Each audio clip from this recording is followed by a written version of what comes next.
Bom dia, queridos amigos. Bem-vindos a novo episódio de A Mensagem, um programa religioso da Igreja de Cristo ou Igreja de Cristo. Eu sou o irmão Jaworski Banzali. Juntem-se comigo para discutirmos uma questão importante que diz respeito a todos nós. A lição que estudaremos neste momento é sobre um chamamento ou um apelo. Sabemos muito bem que um chamamento, geralmente, é feito quando há mensagens importantes a transmitir para as pessoas interessadas. Também, muitas vezes, um chamamento é feito para dar um aviso quando há um desastre ou uma calamidade iminente. Infelizmente, há pessoas que pereceram ou caíram da destruição ou infortúnio porque elas não foram avisadas ou talvez elas receberam informações erradas ou incompletas. Por isso, não puderam se preparar. Por outro lado, há pessoas que ignoraram ou não acreditaram no chamamento ou no apelo e, por causa disso, a vida delas foi arruinada. Não queremos que isso aconteça com ninguém, especialmente para vocês, a quem valorizamos e amamos muito. E para que nenhum de nós pereça, seja qual for o que aconteça neste mundo, concentraremos o nosso estudo em um chamamento ou um apelo muito importante que vem de Deus.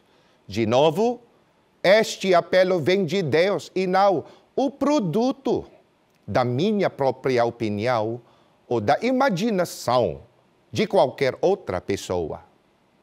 Antes de continuarmos, queríamos esclarecer primeiro que Deus não falou conosco pessoalmente com o propósito de transmitir este apelo dele para vocês. Não. Pelo contrário, este apelo de Deus está claramente escrito na Bíblia. Qual é a prova disso? Há realmente um chamamento ou um apelo de Deus na Bíblia e para quem Deus deu este apelo? Eu vou ler a resposta no livro de Salmos 49, 1 a 2, isto é, o que a Bíblia ensina. Povos, escutem bem isto, ouçam, todos os moradores do mundo, tanto os poderosos como os humildes, tanto os ricos como os pobres. Há realmente um chamamento ou um apelo de Deus na Bíblia? Sim, há. Para quem Deus deu este chamamento ou apelo? Para todos os moradores ou para todas as pessoas do mundo, sem importar o status social a que pertença. Qual é a prova? Deus disse, ouçam, todos os moradores do mundo, tanto os poderosos como os humildes, tanto os ricos como os pobres. Portanto, Deus está dando um chamamento ou um apelo para todos os tipos de pessoas do mundo. Por que Deus dá um chamamento ou um apelo para todas as pessoas do mundo? Isto é o que a Bíblia ensina em Isaías 24, 1 e 3. Por favor, ouçam com atenção. Atenção! O Senhor vai arrasar a terra e fazê-la virar um deserto. A terra ficará completamente arrasada e destruída, pois o Senhor prometeu fazer isso. Qual é uma das razões pelas quais Deus deu um chamamento? Para avisar as pessoas da devastação que Ele trará sobre este mundo. O profeta Isaías disse, o Senhor vai arrasar a terra a terra ficará completamente arrasada e destruída, pois o Senhor prometeu fazer isso. Quando e como ocorrerá essa devastação ou destruição? É por isso, antes que aconteça, Deus fez um chamamento ou apelo. Isto é, o que escrito em 2 Pedro 3, 7 e 10. Por favor, escutem a resposta do apóstolo Pedro.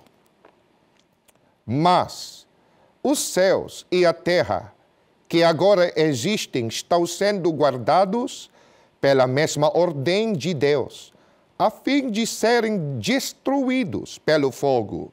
Estão sendo guardados para o dia do julgamento e da destruição dos que não querem saber de Deus. Porém, o dia do Senhor chegará como um ladrão. Naquele dia, os céus vão desaparecer com um barulho espantoso, e tudo o que há no universo será queimado. A terra e tudo o que existe nela vão sumir. Quando acontecerá aquela destruição avisada por Deus nesta terra? No dia do julgamento ou na segunda vinda de nosso Senhor Jesus Cristo. Como acontecerá a destruição deste mundo? Por meio do fogo. O apóstolo Pedro disse: os céus vão desaparecer com um barulho espantoso, e tudo o que há no universo será queimado. A terra e tudo o que existe nela vão sumir. Portanto, isso não é o tipo de destruição provocada pelas guerras e calamidades que aconteceram tanto no passado como no nosso tempo. Essa destruição é incomparável a elas, porque no dia do julgamento, toda a terra e o universo serão queimados, e por isso não haverá nenhum lugar em que as pessoas podem se esconder e escapar para dessa destruição pronunciada por nosso Senhor Deus. Agora, por que Deus fez esta decisão de destruir a terra? Perante Deus, o que se tornou o mundo e de seus habitantes? Por favor, ouçam a resposta do profeta Isaías em Isaías 24, 5 a 6. Está escrito: a terra está contaminada pelos seus habitantes, porque desobedeceram as leis, violaram os decretos e quebraram a aliança eterna. Isso, a maldição, consome a terra, e seu povo é culpado. Por isso, os habitantes da terra são consumidos pelo fogo, ao ponto de sobrarem pouquíssimos. Porque Deus fez esta decisão de destruir a terra? Por causa da condição agora do mundo e dos habitantes dele. A Bíblia diz: a terra está contaminada pelos seus habitantes. Por quê? A Bíblia nos ensina: porque eles desobedeceram as leis, violaram os decretos e quebraram a aliança eterna. Por acaso não é isso que vemos acontecer em todo o mundo? Que tipo de notícias lemos nos jornais, ouvimos no rádio e vemos na internet e na televisão todos os dias? Não há reportagens sobre crimes hediondos, por exemplo, roubo, assassinato, estupro, sequestro, guerras, destruições e outros em diferentes partes do mundo. Foi por isso que Deus decidiu destruir este mundo. Mas outros podem argumentar: bem, As autoridades estão fazendo o melhor que podem para resolver esses problemas de violência. Talvez, quando Deus veja que eles resolveram esses problemas, pode ser que Ele não destrua mais o mundo. Será que homens poderosos e influentes, por exemplo, líderes de países poderosos, cientistas, especialistas, podem melhorar ou até mesmo resolver a condição ruim deste mundo para salvá-lo da destruição certa? Isto é o que a Bíblia diz em Isaías 24, 19 a 20. Aqui a resposta. A terra vai tremer e se rachar. Ela ficará completamente despedaçada. A terra andará cambaleando como um bêbado. Será sacudida de um lado para outro como uma barraca na ventania. Os pecados que a terra carrega são tão pesados que ele cai e não consegue se levantar. Por acaso os homens podem colocar ou implementar por si mesmos uma solução duradoura para a situação ruim do mundo, a fim de salvá-lo da destruição que Deus já decretou? Não, eles não podem. A Bíblia ensina os pecados que a terra carrega são tão pesados que ela cai e não consegue se levantar. Portanto, não importa o que o homem faz, ele não pode impedir o que Deus já decretou a acontecer. A solução que ele pode dar é apenas temporária. Os eventos terríveis e a difusão da maldade no mundo durante o nosso tempo só significam que este mundo está vindo para a sua destruição no dia do julgamento. Isto é o motivo que estamos lhes transmitindo este chamamento ou apelo de Deus, para que possamos nos preparar. Não vamos imitar a atitude e o comportamento de outras pessoas, no sentido que, quando a estação meteorológica ou outras agências do governo emitem avisos, elas acreditam. Por exemplo, se houver um tufão, erupções vulcânicas ou outras calamidades iminentes.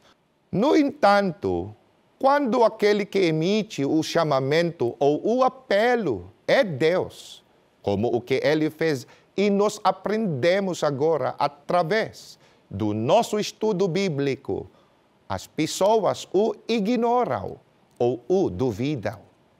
Por que ninguém deve ignorar ou duvidar este apelo ou aviso que Deus deu sobre a destruição deste mundo?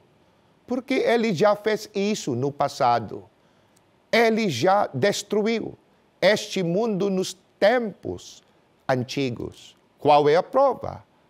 Antes de responder esta pergunta, vamos assistir isso primeiro. Fiquem conosco, queridos amigos.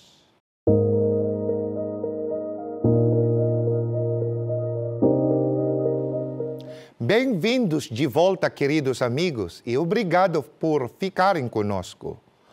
Anteriormente, aprendemos na Bíblia que Deus deu a todos os moradores da terra um chamamento ou um apelo de que Ele vai destruir este mundo no dia do julgamento por causa da desobediência do homem à vontade dele. E nunca devemos ignorar o chamamento de Deus, porque Ele já destruiu este mundo nos tempos antigos. Qual é a prova? Que exemplo bíblico Deus deu para provar que o julgamento que Ele marcou certamente acontecerá? Permitam-me ler Segunda Pedro 2:5 a 7, isto é, o que está escrito. E não poupou o mundo antigo, mas preservou a Noé, pregador da justiça, e mais 7 pessoas quando fez vir o dilúvio sobre o mundo de ímpios. E, reduzindo as cinzas as cidades de Sodoma e Gomorra, ordenou-as à ruína completa, tendo-as posto como exemplo a quantos venham a viver impiamente, e livrou o justo Ló, afligido pelo procedimento libertino daqueles insubordinados. O que lemos são os eventos catastróficos que aconteceram no tempo de Noé e de Ló. Quem somente foram salvos daquelas destruições no tempo de Noé, apesar de fato que houve milhares, se não milhões das pessoas que morreram na terra naquela época, apenas 8 pessoas foram salvas, somente a família dele. Da mesma forma, quando a Sodoma e a Gomorra foram destruídas, somente a família de Ló foi salva, com exceção da esposa dele, que se transformou numa estátua de sal, quando ela não seguiu a instrução de Deus de não olhar para trás na direção das cidades destruídas. Por que aconteceram esses eventos catastróficos com as pessoas naquela época? É por causa da maldade e dos atos maus dos homens. A mesma razão pela qual Deus irá destruir o mundo em que vemos hoje. A razão pela qual Ele está nos dando um chamamento ou um apelo agora. Por acaso Deus não emitiu um aviso para as pessoas durante o tempo de Noé e de Ló? Sim, Deus emitiu. Antes do grande dilúvio, Noé pregava para avisar as pessoas a respeito da destruição iminente e ensinar-lhes a maneira para que fossem salvas. Mas as pessoas acreditaram e seguiram o que Noé lhes ensinava? Não. Em vez de seguir, o povo o zumbava e até mesmo o acusava de ser louco. A mesma coisa aconteceu durante o tempo de Ló. Deus enviou os seus mensageiros para avisar as pessoas naquela cidade, a fim de não perecerem, mas, triste dizer, elas não acreditaram. Por quê? Porque os habitantes daquelas cidades pensavam que os mensageiros enviados por Deus só estavam brincando. Mas a verdade é, as pessoas naquela época estavam tão envolvidas profundamente em fazer maldade e outros prazeres pecaminosos. Não é essa também a reação de outros durante o nosso tempo, quando eles ouvem sobre a destruição que Deus avisou trazer sobre o mundo no dia do julgamento? Como o que experimentamos? As pessoas simplesmente rejeitam ou completamente ignoram o que estamos estudando agora.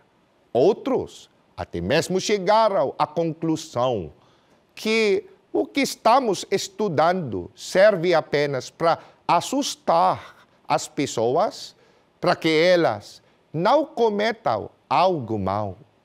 Outros até zombaram de Deus, dizendo: há muito tempo estamos ouvindo falar do dia do julgamento e da destruição que Deus avisou, mas isso ainda não aconteceu. Se é verdade, dizem eles, então, por que isso ainda não aconteceu? Qual poderia ser a razão pela qual o dia do julgamento que Deus avisou ainda não aconteceu?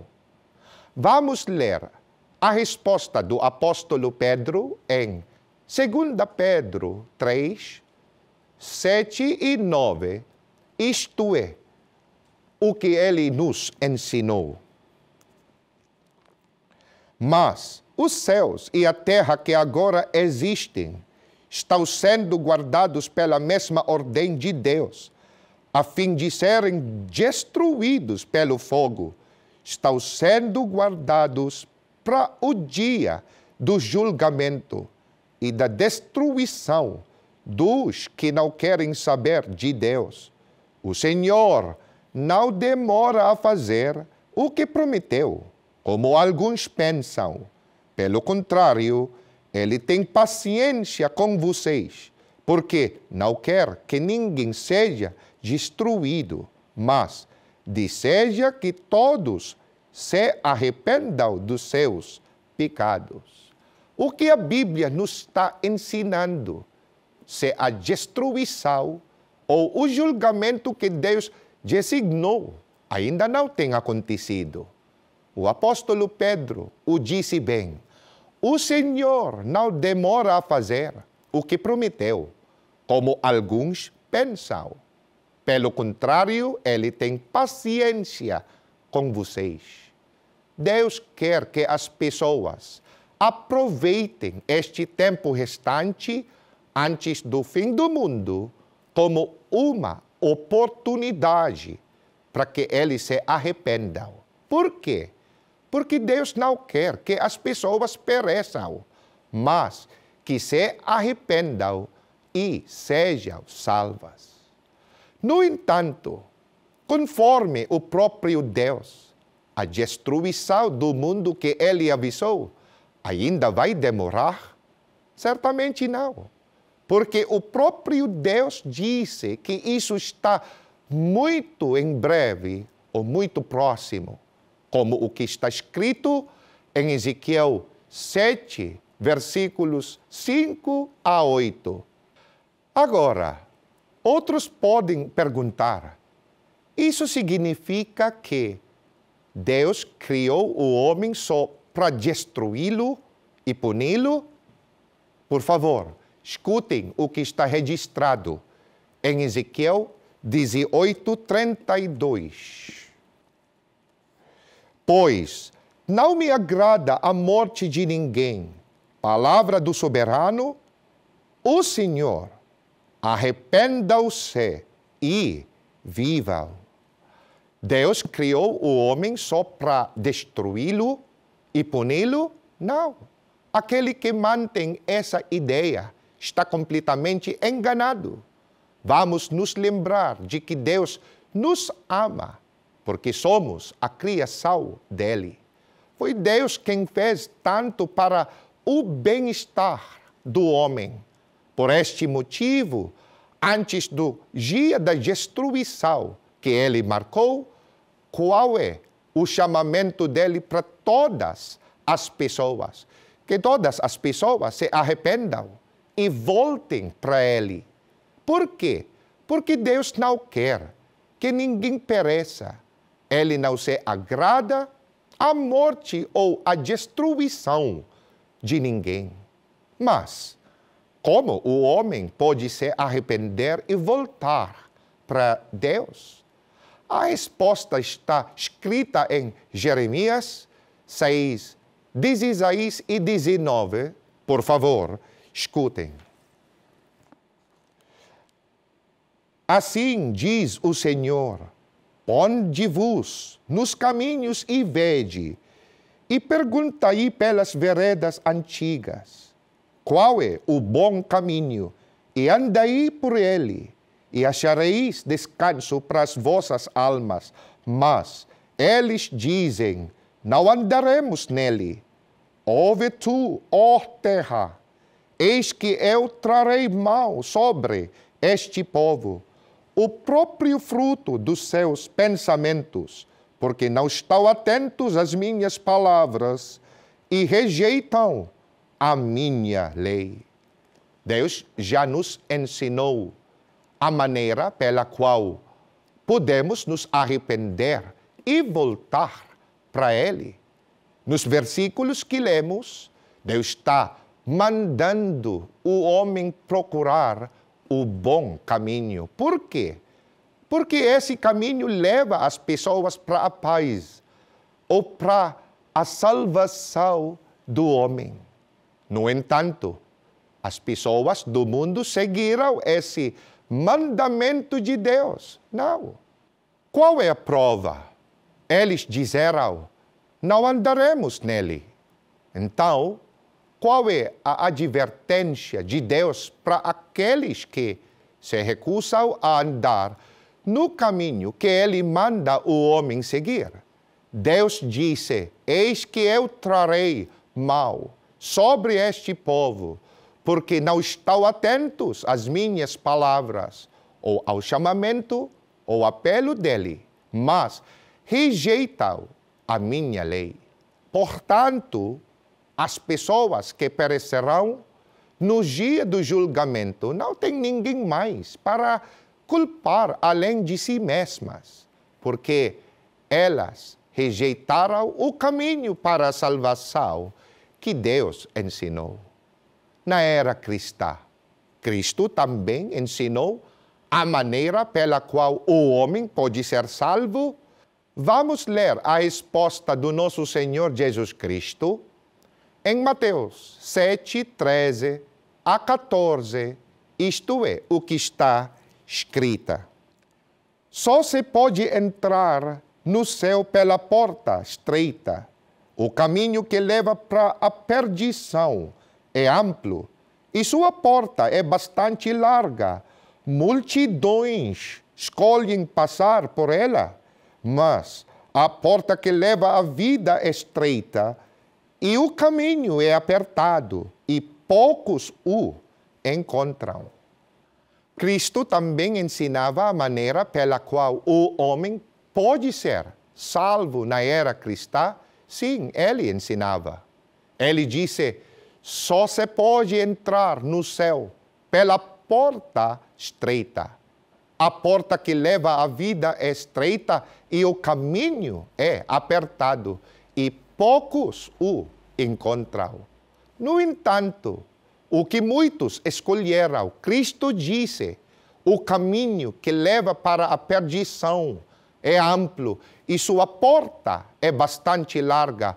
Multidões escolhem passar por ela, porque muitos escolheram este caminho amplo, o que é comumente procurado por muitos ao praticar a religião, a conveniência, onde é fácil para eles ou onde que não encontrarão ou experimentarão sacrifícios, proibições e dificuldades.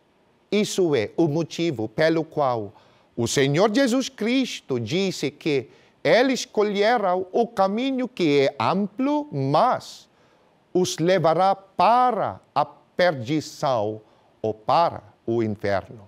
Quem é a porta e o caminho da vida que Deus quer que andemos ou entremos de acordo com Cristo?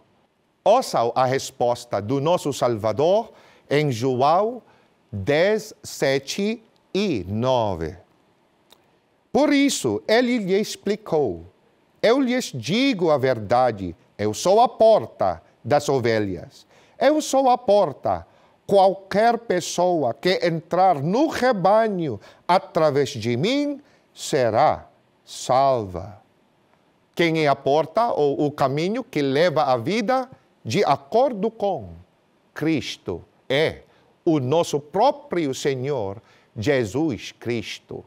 No entanto, outros podem dizer que eles já entraram e andaram em Cristo há muito tempo, quando aceitaram o Senhor nos seus corações como seu Salvador pessoal. Como podemos identificar as pessoas que realmente entraram e andaram em nosso Senhor Jesus Cristo? Eles são aqueles que entraram no rebanho e não os que simplesmente disseram que somente creram em Cristo. Qual é a garantia de Cristo quando alguém entraria no rebanho dele? Ele disse que ele será salvo. Qual é o rebanho em que podemos encontrar aqueles que realmente entraram em Cristo e receberam a salvação prometida?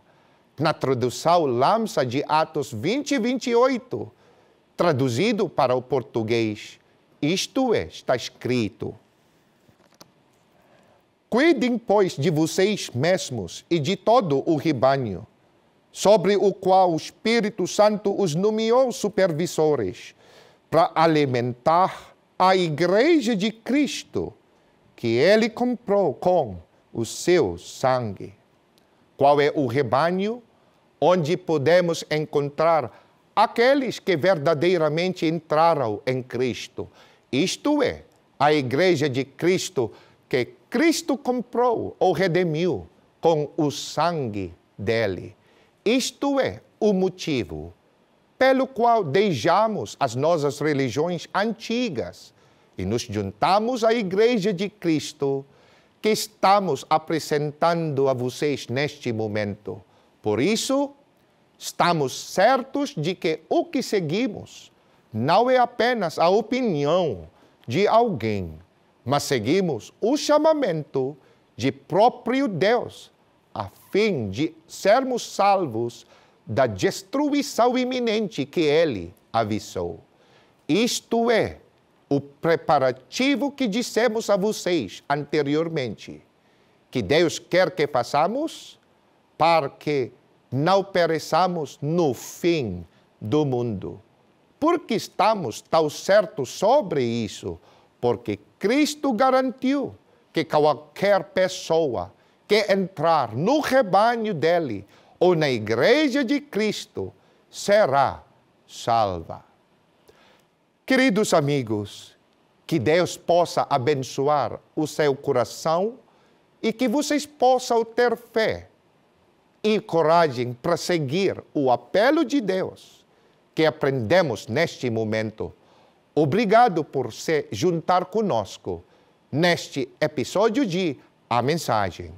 Esperamos que estes ensinamentos da Bíblia os tenham ajudado na sua busca pela religião verdadeira. Nós continuamos a convidar vocês a se inscrever em nosso canal oficial no YouTube, Igreja de Cristo Evangelical Mission.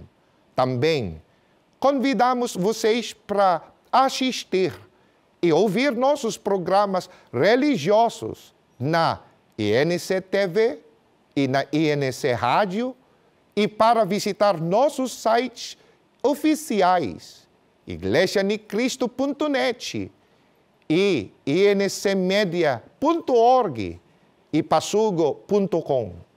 Aproveite também uma cópia do Passugo ou a mensagem de Deus para examinar mais os ensinamentos de Deus sustentados pela Igreja de Cristo. Em caso de dúvidas, vocês podem mandar um e-mail para passugo@igrejanicristo.org ou vocês podem visitar a congregação local mais próxima da Igreja de Cristo ou Igreja de Cristo, onde os ministros e os trabalhadores evangélicos terão prazer em responder às suas dúvidas. Também, nós esperamos que vocês aceitarem o convite de nossos irmãos para participar de nossas missões evangélicas e de nossos serviços de adoração congregacionais. Obrigado mais uma vez, queridos amigos. Até a próxima vez. Fiquem com Deus.